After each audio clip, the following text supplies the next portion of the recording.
I mean, what would you do if I came into your house and I sat down next to you and I just started talking shit? I mean, it's getting kind of late and your husband isn't home yet? I mean, this is the 4th time this week that he said he was staying late at the office. He's probably cheating on you. I mean, he wouldn't have cheated on you if you didn't gain so much weight. You said you were gonna lose 40 pounds and run 4 times a week, but you didn't because you have no self-discipline. I mean, you eat because you're depressed and you're depressed because you eat. And what kind of message does that send to your kids?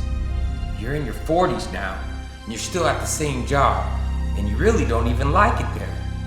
You won't leave because you're scared to take risks.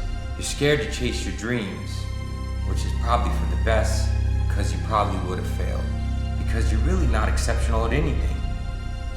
I mean, sat down next to you and just started talking shit. What would you do? I mean, you'd probably kick me out, right? I mean, you might even punch me in the face and then kick me out.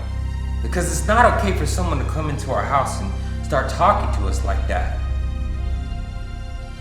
But the thing is a lot of us sit up in our own house and talk shit to ourselves. And if it's not okay for someone else to talk to me like that and cut me down, then why is it acceptable for me to talk to myself like that and cut myself down? You see, it's called negative self-talk, and we all do it sometimes. The trick is to catch it. Hit pause. You watch your thoughts. You reframe your thoughts.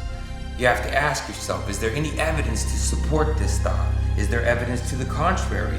If my child came to me with that thought, what would I tell him or her? If my best friend had those thoughts, could I help him reframe it in a way that's more uplifting, nurturing, empathetic, and compassionate to them? And can I speak to myself with the same type of compassion? It doesn't make sense to cut ourselves down. I mean, you could have 99 good things going on, but our minds want to drift to that one negative thing. You see, the disease is anything that places us in a state of dis-ease. And it does that through negative self-talk. One time I was in a really bad place in my life and someone told me, "Rob, get out of there."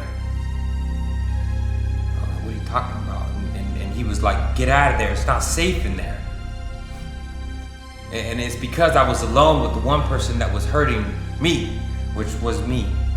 You know, I had cognitive distortions, I had a negative outlook on life. I mean, distorted thoughts, anxiety and depression twisted in knots. You know, I had myself backed into a corner. And if you're not in your own corner, then who is? You see, because a lot of people love us, but you're alone with you 24/7. And so we have to learn how to watch our thoughts, to be more nurturing, to cultivate more peace. You see, we all hear voices, not just the people with psychosis, schizophrenia. And these aren't external voices, these are internal voices. They speak to us in our own tone of voice. It sounds like it's reality, but our thoughts and our feelings are not always factual. Our thoughts and our beliefs are connected. Our thoughts and our beliefs affect the way we feel. If it affects your mood and you stay in that mood long enough, then it affects your temperament. And if it affects your temperament long enough, then it affects your personality. And energy flows where attention goes. So we have to switch our attention to things that are more positive. And I know it sounds like common sense, but I've been in this field a long time and I know that what's common sense and common practice don't always align. And we need constant reminders. So, just for today, I'm safe. I'm enough. I'm healing. And I'm at peace.